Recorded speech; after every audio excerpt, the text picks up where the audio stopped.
この VT 新商品のハリ美容液リードルショット、まずは言わせてめっちゃ良かった。はい、マーリンです。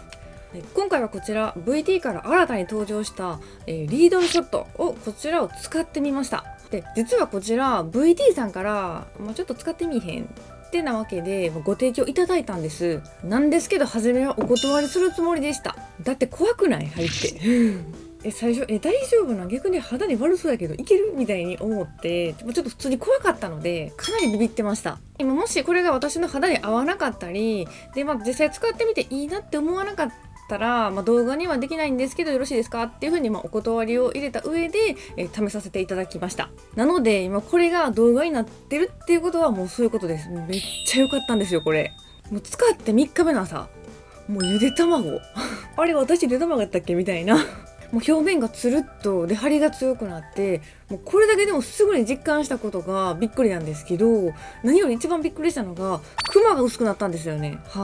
でとにかくこの商品の良さを伝えたかったのと、もうすぐ、9点で目変わりがありますよね。でこの商品は前回の目変わりの対象にもなっておりますし、少し価格も高めなので、もしね購入を検討されている方がいらっしゃいましたら少しでも参考になればなと思いまして、まずこの商品の何がどう良かったのかをお話しする前に、まずはこのリードルショットについて紹介した後、実際に使ってみた時の使用感だったり、あと痛みについてですね、で最後にこのね針の正体と、あとその他の成分についての詳細なんかをお話しします。なのでもしよかったら最後まで見てみてください。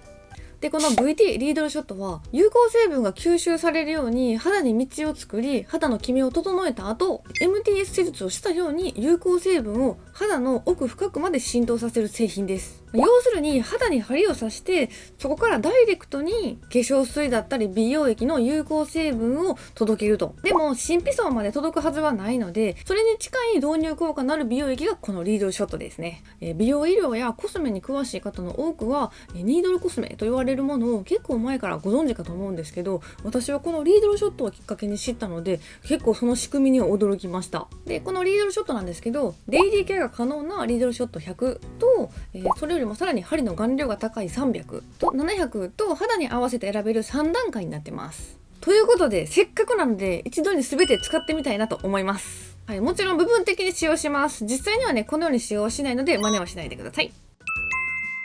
早速準備ができましたので使っていきたいなと思います。連日すっぴんで申し訳ないんですけど、700だけ少しねちょっと小さいんですよ。小さいんですけどね、針の量は一番これが多いので、使っていく部分なんですけど、100はこっち側、こっち側の頬に使います。こっち側には300を使っていきます。3日に1回のペースですね。で最後、700ですね。ちょっと正直ちょっと700、怖いんでちょっとおでこにね、もう一度伝えるんですけど、一応この部分的に使う、別々で使うなんて使い方をする方はいないかと思うんですが、今は私は同時に試してみたいなっていうだけでやってみるので、あまりおすすめではないので真似しないでください。まずじゃあ100から使っていきますかね。まずテクスチャーなんかも見ていきたいなと思います。その前に一旦手の甲で試してみたいなと思います。テクスチャーはちょっと思ったより固めですね。なんか美容液とのことだったんでちょっと液状かなぐらいに思ったんですけど、乗せただけじゃチクチクはしないですね。さすがに結構チクチクします。結構チクチクする。なんやろ、めっちゃ元気な生き生きした桃とかオクラとかああいうのちょっと想像してもらったら、あれをローリングしてるかのような、なんかそんな感じ。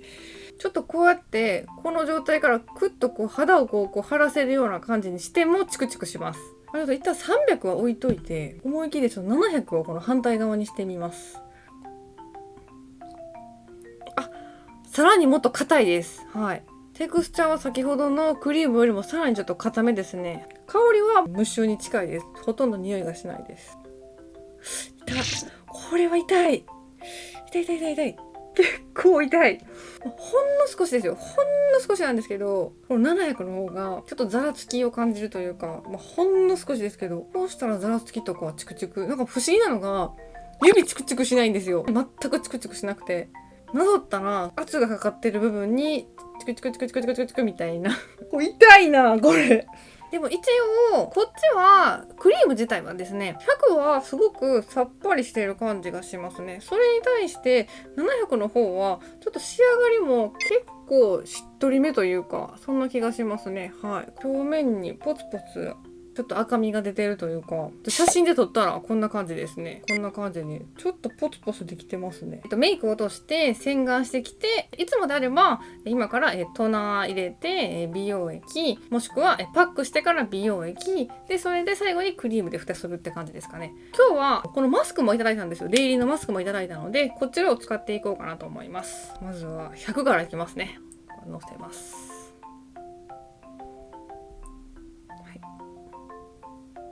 で、目の近くは塗らない方がいいので、はい、もしね使われる方いらっしゃったら目の近くは気をつけて方がいいと思います。あ、でも全然ちょっとさっきねこっちで体感してるから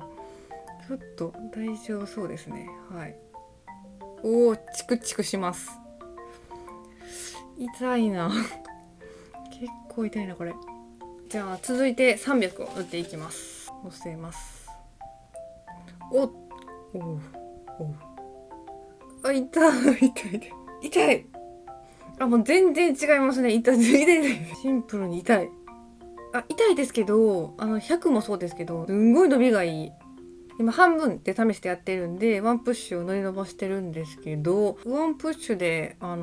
どちらもいけそうなぐらい。あ、ほらもう全然300が100に比べたらこう赤みの出方が全然違いますね。ほらちょっとポツポツ赤かったかなと思ったけども、こっち全体的に赤いですね。はい、ちょっと鼻のこの辺りもちょっと塗りましたけど、こっちの方ががっつり赤くなってますね。ちょっと少なめでいきます。ちょっとワンプッシュは怖いな。 0.5 プッシュぐらいで、じゃあおでこに。あ、でもやっぱり痛でも一番痛かったのは300かな。あ、痛い。やっぱでも、いや、嘘ですね。700の方が全然痛いですね。これ痛いな。おでこは、ちょっとこう、顔を、ちょっと動かしただけで、ちょっと痛い。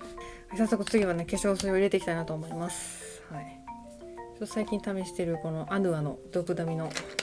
トーナーを使います。あ、痛いでもさっき塗った時より痛いかも。もうこれ絶対これもうもうパッティングはもう絶対しない方がいい。絶対せえへん方がいい。あ、もうやっぱ700がレベル違いに痛いですね。もうでも全然痛いんですけど、馴染んでいく速さはでもちょっと明らかにいつもと違うかも。このマスクを使っていきたいなと思います。ちなみに VT さんのマスクは泥パックですね。マスクじゃなくて泥パックは使ったことあるんですけど、このシートマスクは実は使ったことなくて、シート自体は薄めな感じがします。でも薄めなんですけど、かなりしっかりしてるなってイメージなのと、この美容液はひたひたかな。ちょっとこの形合わせんのもきれいな。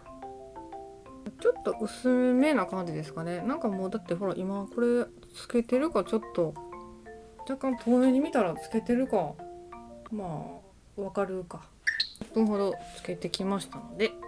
取ります。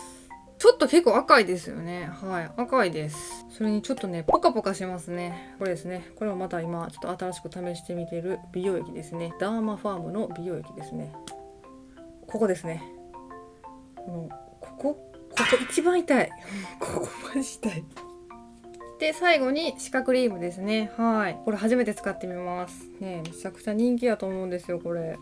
というかちょっとクリームというかこうジェルに近いですかね。なんかジェルっぽい感じがします。はい、一旦全てクリームまで終わったんですけど、もうね全体的にちょっと赤くなってるんじゃないかなって思いますね。はい、こんな感じで、この3つをね1週間使ってみます。はい、今日がその1週間の1日目なので、もうまず700はこの1回で終了です。あとはね通常通りこれなしのスキンケアを行って様子を見ていこうかなというふうに思ってます。300ですね。300は3日に1回なのであと1回ですね。はい、2日空けてから使ってみようかなと思います。で100はこちら1週間毎日使ってみます。で実際に1週間後またちょっとねこの結果なんかをまとめていこうかなと思います。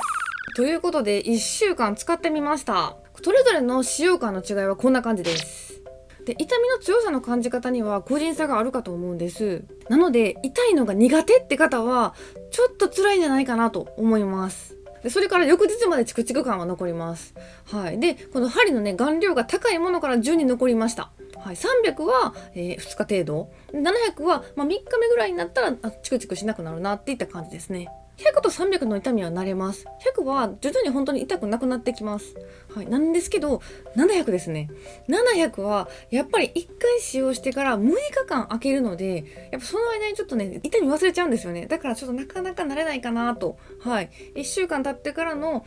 また、6日空けて1回使った時に痛ってなったんですよ。700だけなんですけど、公式ページとあとそのねメールをいただいた時のその内容にもチクチクっていうのは正常な反応であるので問題はないとのことですね。でただ縫った直後、先ほど見ていただいたら分かるように赤みが出ます。結構出ました私は。で正直この手にポツポツが出たのを見た時にちょっとこれ香り使うのはちょっとやめとこうかなって正直思ったんですよ。思ったんですけど、ほんと30分もしないぐらいかな、30分程度で赤みは引いたんですね。はい、なのでちょっと顔に塗ってみました。ただこの時点で一向に赤みが引かなかったり、あるいは広がったり、あとはかゆみが出たりとかしたら顔にも使用してなかったです。その後のトナーですね、もうめっちゃ入ります。もう飲み込みます。はい、その手に取ったトナーがもうこぼれることなく、もう顔にスッと馴染んでいく感じですね。こう染み込んでいくっていう感覚をちょっと初めて覚えました。ただ縫った時よりも痛い。はい、もうパッティング、何これ罰ゲームっていうぐらい痛いです。もう痛っと思いながらなじませていく感じですね。でもう一つ、いつものスキンケアプラス、リードルショットでの変化として熱感がありました。こうなんかこう怪我した時の痛みからくるジンジンする感じの熱感ではなくて、なんやろ、こう血行が良くなった時、マッサージした後だったり、こう血行が良くなってる時のこうポカポカしたような、はい、そのポカポカみたいな熱感はありました。で正直使った翌日ですね、翌日はもう全然いつもと何も変わらへんなって思っちゃったんですよ。はい、全然効果は実感というか変化も全然感じなかったです。ただ3日目の朝ですね、なんか3日目の朝あたりから明らかになんかツルッとしてるなって思って、でも見た目がなんかパッドで角質をオフした時のツルツル感っていう見た目じゃなくて、本当に張りがこうなんやろ、こう肌がパンとこうなんやろ、本当にあれ私幼くなったっけっていうような、はい、もうねこれもう断食ダイエットをしてしまってからもう久しく会えてなかったお肌の感じだったので、もうちょっと感動しました。で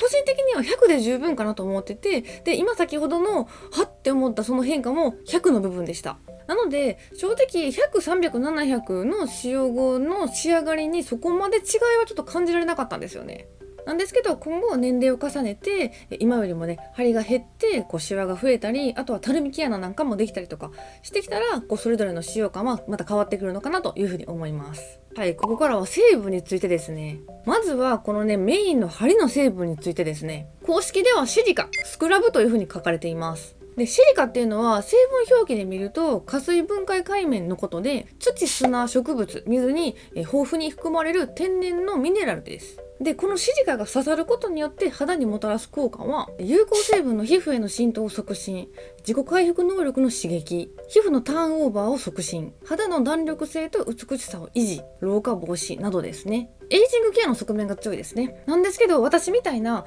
乾燥気味で混合肌、インナードライの方だったり、あとは過度なダイエット経験があって肌にダメージがある方ですね、そんな方なんかにはいいんじゃないかなと、思います。でそれからこの刺さった針ってどうなるんってところなんですけど、肌には吸収されないそうでターンオーバーによって排出されます。ターンオーバーで吐き出していくみたいな感じですね。ぶっちゃけほんまに出てくるってちょっと思っちゃってたんですけど、先ほども言ったように本当に数日間でチクチク感はなくなるし、肌表面のこうブツブツ感とかそんなのは一切ないんですよね。でそれから実際に肌の弾力アップはもうねすごく実感しました。こうなんか明らかに潤ってるというか、もう触らずともう見た目でわかる感じでした。このリードルショットなんですけど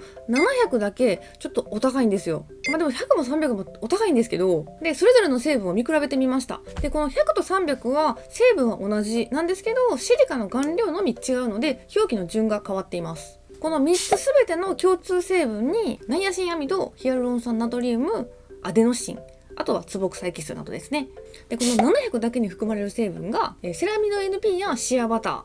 ビタミン E 誘導体、加水分解エラスチンなどがあります。でこの100、300にも嬉しい成分は含まれてるんですけど、700はもうさらに高保湿になってエイジング効果も豪華になった印象ですね。それにね、700だけもう針の量も段違いなので、それもあって必要な成分なのかなというふうに思ってます。はい、魅力的なね成分や効能もたくさんあるんですけど、使用において注意する点として、やっぱりニードル成分は刺激が強いので、敏感肌や痛みが苦手な方は注意してください。はい、私肌は弱くない方なんですけど、痛みもしっかり感じましたし、赤みも出ました。なのでその点がどうしても気になる方はおすすめできないです。もう一つ使用時の注意事項が結構あります。はい、こちらですね、美容デバイスとの併用が NG。はい、これおすすめしますって締めくくってるんですけど、これ刺激が刺激に重なるのでおすすめしないってことだと思います。皮膚科での手術後の使用 NG。とにかく肌に負担がかかる施術だったり、あとはダウンタイム中は使用はしないでくださいということですね。で外出時の日焼け止めは必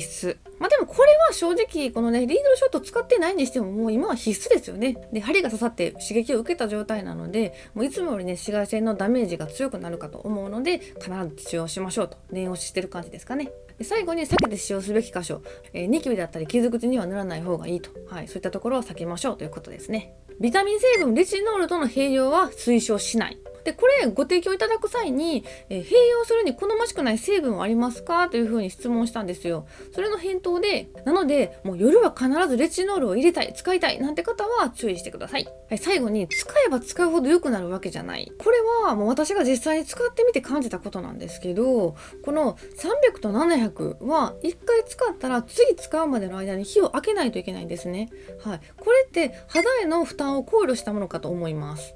でこれお肉料理のお肉の下処理にあるフォークとかでこう穴を開けて刺して、で味をなじませやすくするっていうのと同じで、こうやりすぎたらこうお肉の形が崩れるというかこう潰れちゃうじゃないですか。なかなか潰れるぐらいフォーク刺す人いないと思いますけど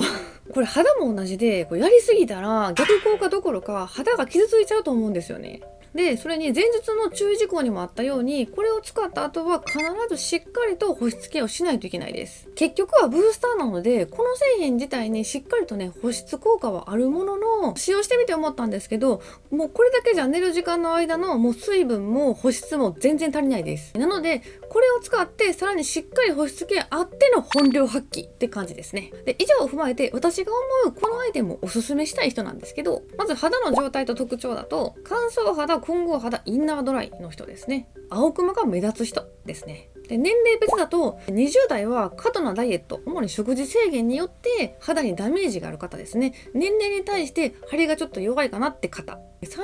以上は張りが弱くなっただとか、小じわ、たるみ毛穴が目立ってきてエイジングサインが気になり始めた方ですね。はい、なのでむしろこれに該当しない方はあんまり効果が感じられないかもと私個人的には思います。はい、以上がリードルショットについての動画でした。はい、VT さんにはちょっとね合わなければ動画にしないまでちょっと伝えたのに、快くね、商品を送っていただきまして本当にありがとうございました。その上で自分の持つ悩みにこの商品がすごく刺さって効果があったので、同じ悩みを持つ方だったりこちらの商品のね購入を検討されている方に少しでも参考になれば嬉しいです。それに9点目代わりがもうすぐ来ますよね。はい、今回紹介しましたこのリードルショットもおすすめなんですけど、他にもちょっとねおすすめな商品がたくさんあるんですよ。はい、なんとか目代わり開始までに動画にまとめてアップする予定ですので、もしよかったらチャンネル登録、高評価お願いいたします。今回も最後までご視聴いただきありがとうございました。